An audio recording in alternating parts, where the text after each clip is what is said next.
What does your audience have to know? This is a very different question from what is it you know.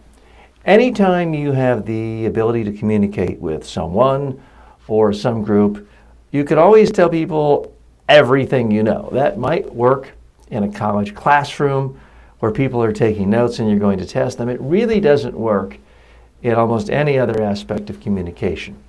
In your professional life, political life, or personal life. So much of being a good communicator has nothing to do with your eye contact or hand gestures or how good your stories are, although those are all important. So much of being a good communicator is just stepping back and asking yourself, of all the stuff I know, what is it that I absolutely, positively have to have my audience knowing? And look at those just handful of ideas. Narrow it down. In the political world, the most successful presidential candidates, political candidate, members of parliament who run successfully around the world, they typically focus on 3 ideas or fewer. Often it's just one idea.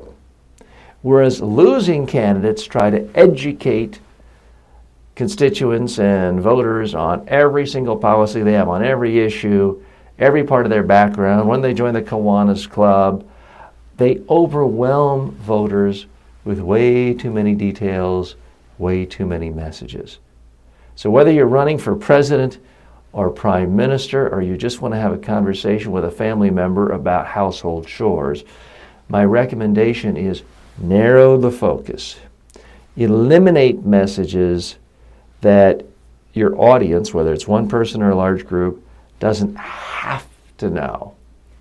Focus just on what's important to you and going to be perceived as important to your audience and something they can really sink their teeth into.